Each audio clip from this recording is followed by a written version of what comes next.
आइए अब हम लोग गवर्नर, राज्यपाल के बारे में, इनका अपॉइंटमेंट, इनका रिक्रूटमेंट, इनका एक प्रकार से कर सकते हैं कि power, privilege, salary, allowances, oath, qualification, इन तमाम चीज़ों के बारे में जानेंगे। देखिए, भारत ने फेडरलिज्म के कॉन्सेप्ट को अपनाया है और साथ साथ पार्लियामेंट्री सिस्टम ऑफ गवर्नमेंट को भी अडॉप्ट किया है। जहां प्रेसिडेंशियल फॉर्म ऑफ गवर्नमेंट होते हैं वहां प्रेसिडेंट और गवर्नर रियल हेड होते हैं, लेकिन भारत जहां प्रेसिडेंशियल फॉर्म ऑफ गवर्नमेंट ना अपनाकर ब्रिटेन मॉडल या फिर कनाडियन मॉडल, ठीक है, जहां की पार्लियामेंट्री फॉर्म ऑफ गवर्नमेंट को अपनाया है, वहां जो प्रेसिडेंट का पद होता है, राष्ट्रपति का पद होता है या गवर्नर का पद होता है, वो नॉमिनल हेड होते हैं। जो रियल अथॉरिटी जिनके पास होता है, जो रियल हेड होते हैं, जिनके पास सत्ता की शक्ति होती है, वो प्राइम मिनिस्टर होते हैं और स्टेट के सीएम होते हैं, मुख्यमंत्री। तो जैसा कि है कि पार्लियामेंट्री फॉर्म ऑफ गवर्नमेंट को भारत ने अडॉप्ट किया है, इसके साथ साथ जो है हमने फेडरलिज्म के कॉन्सेप्ट को भी अपनाया है। ठीक है, मतलब हम एक यूनियन है। तो यूनियन में है कि डिफरेंट स्टेट को फॉर एडमिनिस्ट्रेटिव पर्पस सब डिवाइड किया गया है और उसके nominal head same like centre जो है गवर्नर होते हैं और रियल हेड जिनके पास अथॉरिटी और पावर होता है वो मुख्यमंत्री होते हैं। गवर्नर का पोस्ट जो है ना बहुत ही कंट्रोवर्शियल इन नेचर है। बहुत लोग इसे इस सेंटर का एज एजेंट के रूप में देखते हैं और होते भी हैं। ये कोई मतलब कहना मतलब अनुचित भी नहीं होगा, क्योंकि कुछ हद तक जब कोई ऐसी इमरजेंसी सिचुएशन अराइज हो जाती है, कोई ऐसा क्रिटिकल सिचुएशन आ जाता है, कोई स्टेट में कॉन्स्टिट्यूशनल क्राइसिस आ जाती है या फिर स्टेट सेंटर के दिए हुए डायरेक्शंस को नहीं मानती है, उस परिस्थिति में, उस इमरजेंसी सिचुएशन में वहाँ प्रेसिडेंट रूल लगाया जाता है और केंद्र सरकार मतलब प्रेसिडेंट जो है वहाँ गवर्नर के थ्रू जो है एक अपना पूरी की पूरी शासन व्यवस्था और सरकारी कामकाज चलाते हैं। तो एक प्रकार से उन्हें एजेंट के रूप में कहो या bridge between the centre and state कहो, ठीक है, लिंक बिटवीन द सेंटर और स्टेट मतलब गवर्नमेंट, जो भी जिस भी परिस्थिति में आप उसे जो है उनका जो है कह सकते हैं ना कि नामाकरण कर सकते हैं, वो करें। लेकिन अब हम यहाँ गवर्नर और राज्यपाल के अपॉइंटमेंट के बारे में पढ़ेंगे कि इनकी नियुक्ति जो है किस प्रकार से, किस विधि के द्वारा किया जाता है। और सभी को मालूम है कि जैसे हम लोगों ने पढ़ा था जो प्रेसिडेंट के बारे में और प्राइम मिनिस्टर के बारे में, तो उसमें क्या पढ़ा था कि president as a nominal head, ठीक है। उसी प्रकार स्टेट में भी पार्लियामेंट्री फॉर्म ऑफ जो है सिस्टम अपनाया गया है। अमेरिका में क्या है, प्रेसिडेंशियल फॉर्म ऑफ सिस्टम है, ठीक है। लेकिन जो कह सकते हैं कि भारत में पार्लियामेंट्री फॉर्म है, सेंटर में भी और स्टेट लेवल पे भी। तो उसी पार्लियामेंट्री फॉर्म में मतलब जो है राज्य के स्तर पर, एक राज्य के स्तर पर जो सबसे कह सकते हैं कि फर्स्ट पर्सन होते हैं वो होते हैं राज्यपाल। उनके पद का एक गरिमा है, सम्मान है, ठीक है। तो देखिए, ही नाइदर डायरेक्टली इलेक्टेड और नॉर इनडायरेक्टली इलेक्टेड, कहने का मतलब है कि ये जो राज्यपाल होते हैं, जैसे प्रेसिडेंट का हम लोगों ने पढ़ा था, उनकी जो नियुक्ति होती है, उन्हें जो नियुक्त किया जाता है, जो अपॉइंट किया जाता है प्रेसिडेंट को, तो वो इलेक्ट्रोल सिस्टम के तहत और इनडायरेक्टली वो इलेक्ट होके आते हैं। मतलब जितने भी एमएलए होते हैं स्टेट के और स्टेट लेजिस्लेटिव असेंबली के, और साथ साथ जो केंद्र में जो पार्लियामेंट है, लोअर हाउस और अपर हाउस, लोकसभा और राज्यसभा, दोनों सदनों के मेंबर जो है प्रेसिडेंट की अपॉइंटमेंट में या फिर उनके इलेक्शन में पार्टिसिपेट करते हैं। तो एक प्रकार से वो इनडायरेक्टली इलेक्टेड है। लेकिन जो गवर्नर का पद है ना, जो राज्यपाल का पद है, इसमें कोई चुनाव नहीं होता, ठीक है, ना ही डायरेक्टली और ना ही इनडायरेक्टली। क्लियर हो गया है। अपॉइंटेड बाय प्रेसिडेंट, हालांकि इनकी नियुक्ति प्रेसिडेंट के द्वारा की जाती है, ठीक है, इनकी नियुक्ति जो है प्रेसिडेंट के द्वारा की जाती है, कोई इलेक्शन के माध्यम से नहीं बल्कि डायरेक्टली, ठीक है। Nominee of the central government, इन्हें जो है nominee of the central government भी कहते हैं। कनाडियन मॉडल में भी जो है यही फॉर्मूला अपनाया गया है कि डिफरेंट जो स्टेट्स हैं वहाँ के जो नॉमिनल हेड होते हैं वो वहाँ के जो है गवर्नर या फिर कह सकते हैं गवर्नर जनरल, जो भी मतलब हर एक देश का अपना अपना नियम है। अमेरिका का मॉडल डिफरेंट है, वहाँ का जो रियल हेड होते हैं वो गवर्नर होते हैं और जो भी मतलब एक प्रकार से जैसे अभी अमेरिका के प्रेसिडेंट हैं वो कह सकते हैं कि रियल हेड है जो बाइडेन। भारत का प्रेसिडेंट जो है नॉमिनल हेड है, रियल हेड है हमारे यहाँ प्राइम मिनिस्टर। ठीक उसी प्रकार स्टेट में भी रियल हेड है चीफ मिनिस्टर। ठीक है, तो reason for appointed by president, देखो आखिर प्रेसिडेंट के द्वारा इन्हें क्यों अपॉइंट किया जाता है, इसके पीछे कारण क्या है, क्यों नहीं इन्हें भी इलेक्शन के थ्रू जो है चुनाव लड़वाकर स्टेट में जो है एज ए गवर्नर के पद भी नियुक्त किया जाए। तो इसके पीछे कुछ इंपॉर्टेंट कारण है कि ऐसा क्यों नहीं किया जाता है। जब कॉन्स्टिट्यूएंट असेंबली में जब संविधान का निर्माण हो रहा था तो इसमें भी बहस छिड़ा कि भाई गवर्नर को क्यों ना इलेक्शन के माध्यम से उनका चुनाव किया जाए। ठीक है, तो उसको लेकर जो है बहुत लंबे एक विचार विमर्श के बाद कॉन्स्टिट्यूएंट असेंबली में हर चीज़ पे एक लंबा बहस होता था। तो उसके बाद कहा गया कि अगर हम किसी भी एक व्यक्ति को अगर हम इलेक्शन के माध्यम से उसका चुनाव करते हैं और हम उसे कोई पावर नहीं देते हैं, टिथलेस बना देते हैं, पावरलेस बना देते हैं, तो फिर उसकी उपयोगिता और प्रासंगिकता क्या रहेगी।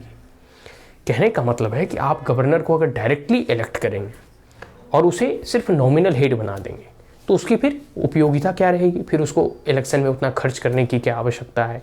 और जो व्यक्ति इलेक्ट होके जाएगा वो नॉमिनल हेड क्यों बनना चाहेगा, उसको भी तो लगेगा कि भाई हमें जनता के द्वारा चुना गया है तो शक्ति जो है विल ऑफ द पीपुल अगर हम रिप्रेजेंट करते हैं तो पावर भी हमारे हाथों में होनी चाहिए। तो फिर सीधे सीएम के साथ कॉन्फ्लिक्ट हो जाएगा। तो इन सब चीज़ों को देखते हुए जो है इन्हें नॉमिनल हेड बनाया गया था, इसीलिए ये डायरेक्टली अपॉइंट किए जाते हैं। प्रेसिडेंट के द्वारा इनका कोई इलेक्शन और चुनाव नहीं होता, ना इधर डायरेक्टली और इनडायरेक्टली। पहला है incompatible with the parliamentary system. जो पार्लियामेंट्री सिस्टम है उसके साथ यह इनकम्पेटेबल है, मतलब असंगत होगा। प्रेसिडेंशियल फॉर्म ऑफ गवर्नमेंट अपनाया जाता तो ये माना जाता कि चलो ये गवर्नर है तो इन्हें डायरेक्टली इलेक्ट करो। हमने बार बार ये चीज़ दो कहा, two form of government, parliamentary form of government और presidential form of government. Parliamentary form of government में जो नॉमिनल हेड होते हैं वो गवर्नर होते हैं या प्रेसिडेंट होते हैं, और जो रियल हेड होते हैं वो चीफ मिनिस्टर होते हैं और प्राइम मिनिस्टर होते हैं। लेकिन जहाँ प्रेसिडेंशियल फॉर्म ऑफ गवर्नमेंट है जैसे अमेरिका, वहाँ श्रीलंका, यहाँ के जो प्रेसिडेंट होते हैं वो डायरेक्टली इलेक्ट होते हैं, इनके पास रियल पावर होता है। ठीक, तो अमेरिका का प्रेसिडेंट कहा जाता है सर्वोच्च और सर्वशक्तिमान व्यक्ति पूरे विश्व का। आगे है नॉमिनल हेड, क्योंकि इन्हें नॉमिनल हेड बनाया गया था इसलिए कोई ज़रूरत नहीं समझा कि भाई इन्हें इलेक्शन के थ्रू जो है इन्हें अपॉइंट किया जाए। आगे है बिलोंग टू अ पार्टी। दूसरी बात है कि जितने भी गवर्नर रहते हैं ना वो राष्ट्रपति की तरह या फिर मतलब जो भी व्यक्ति राजनीति में होता है वो किसी न किसी पार्टी से संबंधित होता ही होता है। ये तो कह सकते हैं कि सत्य, अटल सत्य है। तो प्रेसिडेंट जो जिन लोगों को बनाया जाता है उन्हें एक प्रकार से कह सकते हैं कि वो बहुत ही मैच्योर व्यक्ति होते हैं। ठीक उसी प्रकार गवर्नर जिन्हें बनाया जाता है वो अपने आप में एक प्रकार से ना कि पॉलिटिकल मैच्योर और वृद्ध व्यक्ति होते हैं। आप देखोगे गवर्नर वगैरह को तो एक मतलब ना उनका मतलब एक एज में तो काफ़ी सीनियर सिटीजन एक तरह से होते हैं और वो राजनीति से अब मतलब एक्टिव पॉलिटिक्स से दूरी बना लेते हैं। उन्हें चुनाव लड़ना ये सब करने से वो दूर मतलब अपने आप को हटा लेते हैं। तो जब उनकी इतनी परिपक्वता हो जाती है वो कह सकते हैं ना कि कोई चुनाव वगैरह लड़ना अब उचित नहीं समझते तो उन्हें गवर्नर एज अपॉइंट किया जाता है, ताकि वो क्योंकि राजनीति में बहुत लंबे समय तक रहे हैं उसका एक अनुभव है। ठीक है, और उनका जो है सम्मान करने के लिए या फिर जितने भी पार्टी पॉलिटिक्स होता है, जो पार्टी का इनर पॉलिटिक्स होता है, उस सब व्यक्ति को मतलब खुश भी करना होता है एक एक पद देकर। तो वो सब भी कुछ चीज़ें हैं। तो बिलोंग टू ए पार्टी, या कोई ना कोई पार्टी से बिलोंग करते हैं, तो इसके लिए ज़रूरी है कि इन्हें भी कोई पद दिया जाए या फिर इन्हें भी उचित सम्मान दिया जाए। तो इसके लिए जो है इनका कोई मतलब इलेक्शन वगैरह करवाया नहीं जाता है, बस जो है प्रेसिडेंट के द्वारा इनकी नियुक्ति की जाती है, ट्रांसफ़र भी होते रहते हैं 5 सालों के अंतर्गत। आगे है सेंट्रल कंट्रोल टू स्टेट। अब देखो सेंट्रल को स्टेट पे कंट्रोल करना होता है क्योंकि सेंटर अधिक पावरफुल है। फेडरलिज्म की कॉन्सेप्ट को भले ही हमने अपनाया है लेकिन सेंटर को अधिक शक्ति प्रदान की गई है। और कोई भी इमरजेंसी जैसे कोई स्टेट कह दे कि हम सेंटर के डायरेक्शन को नहीं मानेंगे, हम एक अलग देश घोषित करना चाहते हैं, हमारा फ्लैग होगा, हमारा कॉन्स्टिट्यूशन होगा, उस परिस्थिति में सेंटर किसे डायरेक्शन देंगे? सेंटर गवर्नर को डायरेक्शन देते हैं और फिर गवर्नर वहाँ प्रेसिडेंट रूल लागू कर देते हैं। सारी की सारी फिर शासन व्यवस्था रियल हेड फिर गवर्नर बन जाते हैं। तो ताकि सेंटर का कंट्रोल राज्य सरकार पर रहे, इसलिए गवर्नर की नियुक्ति की जाती है। किस सिचुएशन के लिए? कोई इमरजेंसी सिचुएशन शायद अगर भविष्य में अराइज हो जाए, कोई कॉन्स्टिट्यूशनल क्राइसिस अगर आ जाए, उस क्रिटिकल सिचुएशन से डील करने के लिए। आगे है direct election create problem to the leadership in state. देखो, अगर सेम पार्टी के ही क्यों ना हो, जैसे अभी बीजेपी का यूपी का ले लो या फिर बिहार का ले लो, जहाँ बीजेपी हरियाणा का ले लो, तो अगर सेम पार्टी की भी है या अपोजिशन पार्टी की भी है तो दोनों जगह लीडरशिप को लेकर, नेतृत्व को लेकर कॉन्फ्लिक्ट अराइज हो जाएगा अगर डायरेक्ट इलेक्शन होता है तो। बोलो कैसे? सबसे पहली बात तो यह है कि अगर इलेक्शन कंडक्ट कराए जाते हैं, इस परिस्थिति में जो गवर्नर होंगे वो भी बोलेंगे कि हम भी भाई चुनकर आए हैं, जनता की पावर, हमारी शक्ति भी हमारी होनी चाहिए हमारे पास भी। चीफ मिनिस्टर बोलेंगे कि भाई हम भी चुनकर आए हैं, शक्ति तो हमारे पास होना चाहिए, रियल हेड तो हम हैं। तो इन दोनों के मध्य में नेतृत्व और लीडरशिप को लेकर कोई कॉन्फ्लिक्ट अराइज ना हो, इसके लिए जो है इनका चुनाव राज्य में नहीं करवाया जाता है। दूसरी बात है कि अगर कोई सिमिलर पार्टी के भी रहते हैं ना, तो देखो अपना अपना होता है, पार्टी भले हो लेकिन पार्टी के अंदर भी कई एक पार्टी और गुटबाजी होता है और इनर कॉन्फ्लिक्ट होता है। इनर पार्टी उसको कहते हैं कि मतलब कॉन्फ्लिक्ट। तो उस परिस्थिति में भी इनर पार्टी में भी अगर एक ही सिमिलर पार्टी के भी हैं, दो कैंडिडेट, एक सीएम है और एक राज्यपाल, तो उस परिस्थिति में भी कॉन्फ्लिक्ट हो सकता है अगर दोनों को चुनकर जो है भेज दिया जाए। एक को चुनकर भेजोगे तो आप नॉमिनल हेड बना दोगे, एक को चुनकर भेजोगे तो आप रियल हेड बना दोगे। लेकिन अगर दोनों का इलेक्शन के थ्रू वो आते हैं तो कॉन्फ्लिक्ट होता है, इसलिए इलेक्शन का प्रावधान हटा दिया गया। गवर्नर जो है सीधे अपॉइंट किए जाएंगे, प्रेसिडेंट के द्वारा चुने जाएंगे जो है मुख्यमंत्री। ठीक है, तो ये चीजें हो गया कि क्यों जो है, क्या कारण था कि हम इन्हें डायरेक्ट अपॉइंट किया जाता है, मतलब गवर्नर को प्रेसिडेंट के द्वारा, इनका कोई इलेक्शन वगैरह नहीं किया जाता। ठीक है, अब हम क्वालिफिकेशन के बारे में पढ़ेंगे। क्वालिफिकेशन में कहा जाता है कि सिटीजन ऑफ इंडिया, दो ही क्वालिफिकेशन मुख्यतः है, सिटीजन ऑफ इंडिया और इनकी उम्र जो है 35 ईयर होनी चाहिए। ठीक है, मतलब 35 साल से अधिक होनी चाहिए और यह भारत के नागरिक हो। कोई विदेशी को तो गवर्नर का पद मिलेगा नहीं, कॉन्स्टिट्यूशनल पोस्ट है। राज्य सरकार में कोई वाइस गवर्नर का पद नहीं है, जैसे प्रेसिडेंट का था ना कि प्रेसिडेंट और वाइस प्रेसिडेंट। राज्य सरकारी में ऐसी कोई सिचुएशन अराइज नहीं होती। और अगर कोई मतलब जो एक्टिंग जैसे गवर्नर है या उनकी डेथ हो जाती है या वो रिजाइन कर देते हैं, इन डेट केस जो एडजेसेंट स्टेट रहती है ना, मतलब जो सटा हुआ राज्य होता है, उसके गवर्नर को दोनों राज्यों की जो है जिम्मेदारी सौंप दी जाती है, क्योंकि इनके ऊपर कोई काम करने का उतना लोड होता नहीं है, तो दो राज्यों को ये आराम से हैंडल कर लेते हैं कुछ समय के लिए, और फिर बाद में वहाँ एक जो है गवर्नर की नियुक्ति कर दी जाती है। तो कोई वाइस गवर्नर का यहाँ कोई पद नहीं है।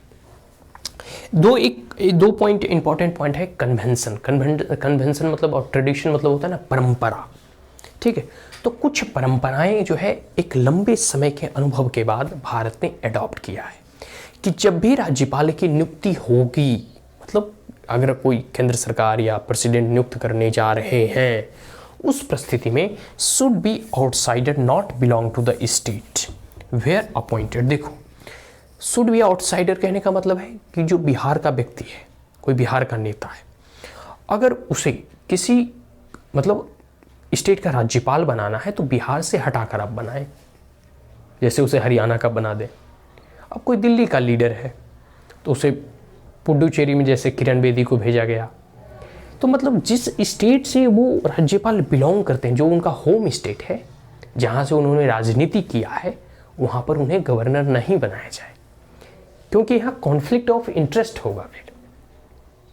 क्योंकि जब गवर्नर रहेंगे तो वो भी देखेंगे कि हमारी पार्टी, हमारे लोग, मतलब तो वो अपने कॉन्स्टिट्यूशनल जो ड्यूटीज़ है अच्छी तरीके से परफॉर्म नहीं कर पाएंगे। ठीक है, हो सकता है कि वो सीएम के पावर में विघ्न डालने, सीएम के फंक्शंस में विघ्न डालने का प्रयास करें। ठीक है, इसलिए ऐसी मतलब इसमें संविधान में लिखा नहीं है, मतलब एक कन्वेंशन के जरिए, मतलब एक रीति के जरिए ऐसी रीति रिवाज बनाई गई है कि जब भी आप गवर्नर को नियुक्त करें ना, तो जिस होम स्टेट से हो उस होम स्टेट में उनका ना करें, किसी दूसरी अदर स्टेट में करें। जैसे हिमाचल वाले को तमिलनाडु में बना दो, तमिलनाडु को वाले कोई अदर स्टेट में बना दो। ठीक है, तो इस प्रकार की जो है प्रावधान एक ट्रेडिशन के जरिए ऐसा अपनाया गया। दूसरा है president consult to the CM. मुख्यमंत्री से एक बार प्रेसिडेंट जो है कंसल्ट कर ले, मतलब राय मशवरा ले ले कि भाई देखिए हम इन्हें गवर्नर के रूप में जो है नियुक्त करने जा रहे हैं, आपको कोई आपत्ति तो नहीं? क्योंकि कोई भी बिल जो स्टेट लेजिस्लेटिव असेंबली के द्वारा पारित किया जाता है उसमें जैसे प्रेसिडेंट हस्ताक्षर करते हैं तो लॉ बनता है ना, जो कि पार्लियामेंट से पारित होता है कोई भी बिल, ठीक उसी प्रकार राज्य के जो है विधानसभा वहाँ से पारित हुए गए जितने भी कानून है बिना गवर्नर के हस्ताक्षर के वो कानून का रूप नहीं लेता है। तो इसलिए जरूरी है, और जो अदर फंक्शंस हैं उसमें गवर्नर का रोल होता है, भले ही वो कह सकते हैं ना कि नॉमिनल ही क्यों ना हो, एक प्रकार से मतलब कम ही क्यों ना हो, बट उनका जो है ना फंक्शंस ऐसा मतलब इम्पॉर्टेंट है। तो इसलिए भी ज़रूरी है, और कभी भी गवर्नर के इंटरेस्ट और सीएम के इंटरेस्ट में कोई कॉन्फ्लिक्ट अराइज ना हो, इसलिए यह जरूरी है कि एक बार सीएम से कंसल्ट कर लिया जाए चीफ मिनिस्टर से, ताकि जो है दोनों में हार्मोनी बना रहे और काम और राज्य की जो राज्य व्यवस्था है वो सुचारू रूप से चल सके। तो इनकी अपॉइंटमेंट कारण क्या थे आखिर इलेक्शन ना करवाने के, और क्या क्वालिफिकेशन है, और 2 कन्वेंशन मेथड जो कि अपनाया गया है इनकी अपॉइंटमेंट करने के दौरान, ठीक है। तो ये पूरे के पूरे हम लोगों ने गवर्नर का देखो पोस्ट जो है ना बहुत ही इंटरेस्टिंग है, बहुत कंट्रोवर्शियल इन नेचर है। कई बार जो है यूपीएससी के प्रीलिम्स और मेंस में भी इससे संबंधित क्वेश्चंस पूछे गए हैं। तो जब प्रेसिडेंट रूल कहीं लगता है तो वो गवर्नर जो है केंद्र सरकार को कहते हैं कि यहाँ की स्थिति डामाडोल है, मतलब यहाँ कॉन्स्टिट्यूशनल क्राइसिस है, या फिर जब ऐसा सिचुएशन आता है कि कोई भी एक पार्टी सरकार बनाने में सक्षम सिद्ध नहीं होती है, मेजॉरिटी किसी पार्टी के पास नहीं होती है, या फिर सरकार होती है वो गिर जाती है, तो उस परिस्थिति में वहाँ प्रेसिडेंट रूल लगाया जाता है, ठीक है।